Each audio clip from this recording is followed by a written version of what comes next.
Hello everyone and welcome back to JAS Reviews. My name is James and on this channel I do reviews of both music and movies along with the occasional commentary piece, so if any of that sounds interesting to you then I'd appreciate it if you left this video a like and subscribe to my channel to see more content like that. And today I'm going to be doing an individual music review, this time for the band Periphery with their newest album, which is entitled Periphery 5, Djent is Not a Genre. So, let's talk about Periphery. If you're not familiar, Periphery has been around for a good long while, and they are considered a sort of djent and metalcore band, and by many they are considered to be one of the most talented and creative in the genre, and they have really inspired a lot of bands that have grown up alongside them.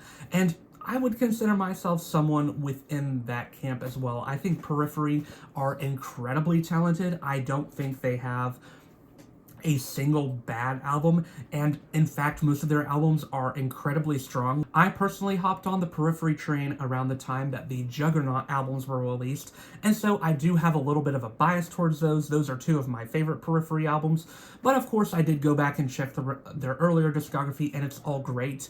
But my favorite Periphery album has to actually be the one that they released back in 2019, which is called Periphery 4 Hail Stan. And I think this album showed just the extent of how creative Periphery can be. They really jumped headfirst into a lot of genres that they have not done before, and they expanded what they could do with their sound. So I was very excited to see where they were going to go on their fifth in their series of sort of self-titled albums, but of course all their self-titled albums also have a sort of title after them. And the title for this one is Djent is Not a Genre, which I was very curious what that meant when I was going into this album, and I'll talk about that shortly. Of course, before the album was released, they did release some singles. I heard both Wildfire and Zagreus. Wildfire was, wow.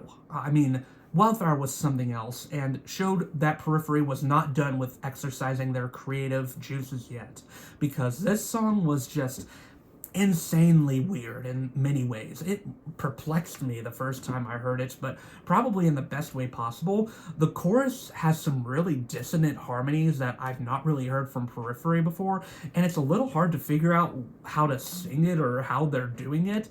But then when the title of the song appears, Wildfire, it suddenly all clicks together in a way that is just absolutely magical and left me blown away. And of course, that saxophone in the song, Spencer's vocals on this song are just off the charts.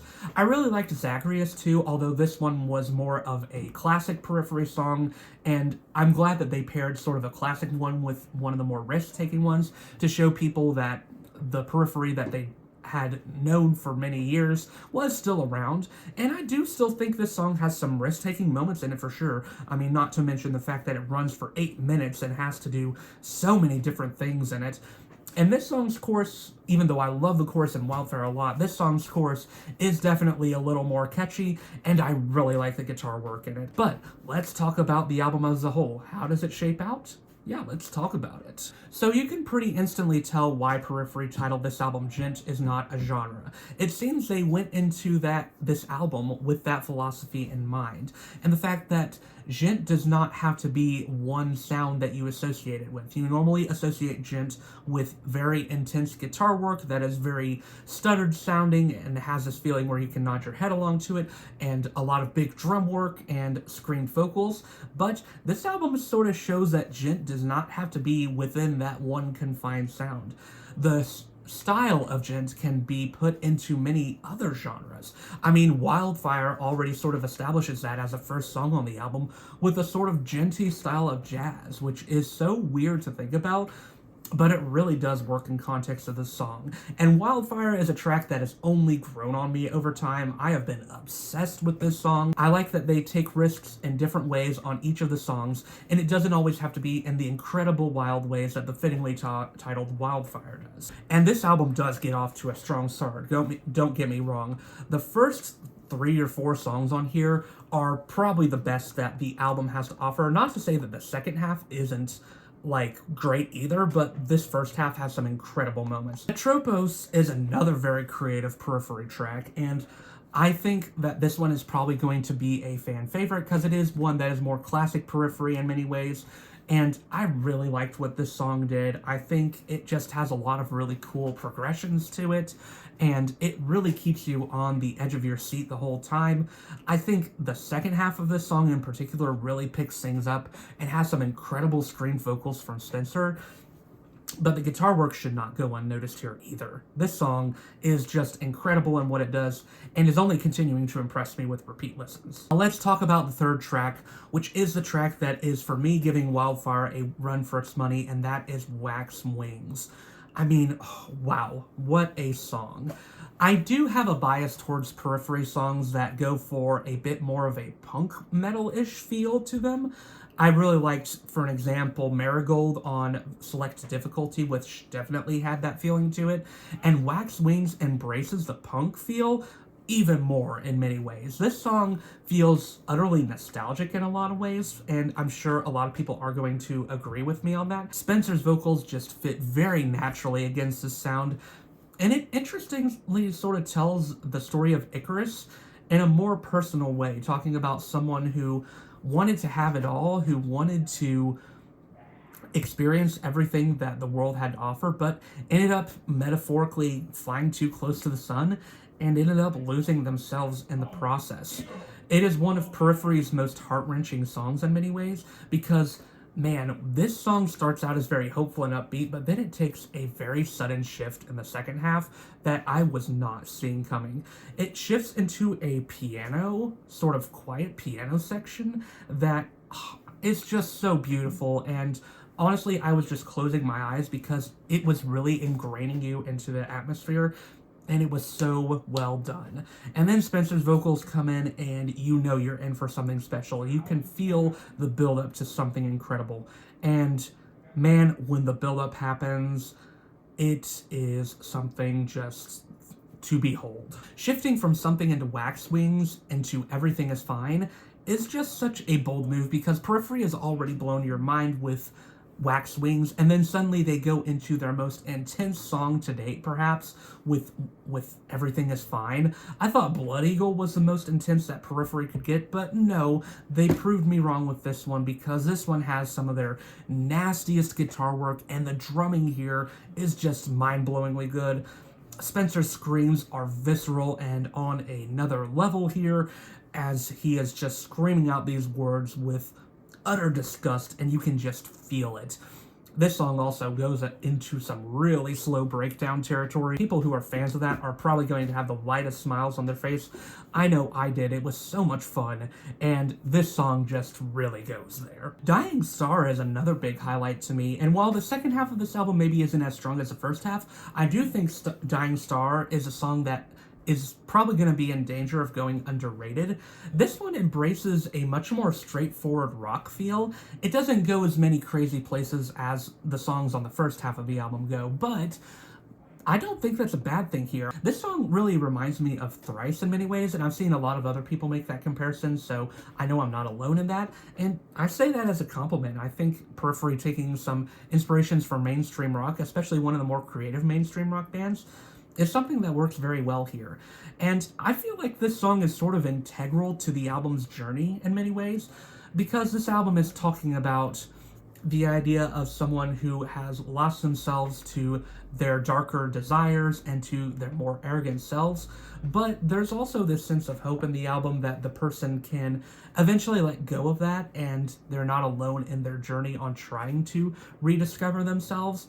And I think Dying Star does that in a way that is not very cheesy. And of course, I've already talked about Zagreus. I really like this song, and many parts of it are a reference to a video game called Hades, where they reference the fact that you have to keep on playing in life over and over again and again, which, like in Hades, is a roguelike where someone, if they die, they have to start from the beginning again and again until they finally get to the end. And the song is sort of giving that idea of the insanity of feeling like each day you have to get up and relive life again and try to figure out what to do.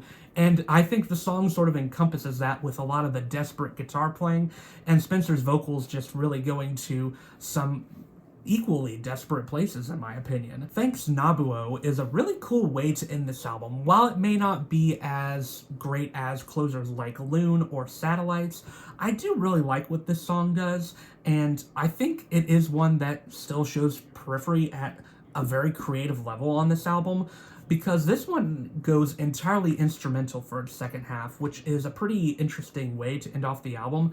It takes 6 minutes to just go into an instrumental, and it sort of settles you into that groove for the ending part of the album.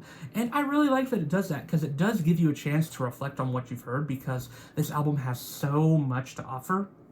And at the same time, you're really appreciating this really good instrumental that I think really encompasses a lot of what this album has to offer and serves as a great emotional coda to end off what has been a pretty incredible release from Periphery. Now, there are a couple flaws to this album. I'm not going to say they're super major, though. I do think that this album isn't as strong as Hail Stan, but that is a hard album to match up to in a lot of circumstances, and I mean, this album isn't as tight as Hail Stan, for an example. I don't think it flows as well from song to song as Hail Stan does. This one does have a lot of genre shifts like Hail Stan, but I don't think they do them quite as seamlessly here. But at the same time, I'm not complaining because I love all the risk-taking this album does. There are a couple select songs that don't necessarily work for me, though. Probably the worst of these, which I really wish I didn't dislike as much as I do, is Satellites. A lot of people have been picking on this song, and I don't want to pick on it for the fact that it is pretty much just a straight-up pop song, but this song just feels like a very weird outlier on the album. It doesn't work in the same way that Crush does.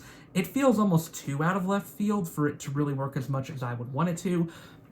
And I do think lyrically it is one of the weaker written songs that Periphery has done. It honestly feels a little bit cheesy in its messaging, and it feels like it's just hammering you over the head with what it's trying to say. But, I mean, at the same time, Silhouette is not a terrible song. I just don't think it works as well as I wish it would on this album. Another song that doesn't work quite as well for me is Dracul Gras. I know a lot of people are probably going to disagree with me on that take, and like I said, I do not dislike this song, much like I don't dislike Silhouette, but I do think at 12 minutes this song needed to be a little more engaging for me. There are parts of the song that I'm just sort of spacing out at, and sort of the vampire story that they're telling here doesn't feel super intriguing to me, especially coming after a couple more tracks that I felt had a little bit more of an emotional undertone to them, like Dying Star and Zagreus. With that being said, that besides Silhouette, there's not really a song here that I can say I dislike more than like, and that makes for an album that is really great overall. I think this shows that Periphery is not out of creativity yet. In fact, they might be at the most creative they've ever been, because I still like Hail Stan better, but I can't deny that this album takes creative risks maybe even further than that album does. And for a band this late into their career, that is quite an impressive feat. So, I mean, kudos to Periphery for doing that and for pushing Djent into places where we haven't really seen it go before, in my opinion. And that shows their thesis statement is proven, that Djent is not just one thing that you think of it as. It can be multiple things. And they more than prove that here with plenty of wildly excellent moments that, I mean, just blew my mind and made me so impressed with what Periphery ended up accomplishing here. I'm going to be giving this album a strong 4 out of 5 stars. Definitely one of my favorite albums of the year so far. So yeah, that was my review of Periphery's newest album. What were your thoughts on this album? If you've heard it, let me know in the comments. And if you haven't heard it, I would highly recommend it. I think there's a lot of great stuff here. But once again, my name is James, and I do reviews of both music and movies, along with the occasional commentary piece. So if any of that sounds interesting to you, then please leave a like on this video, and subscribe to my channel to see future content like that. But until then, I will see you all in the next video.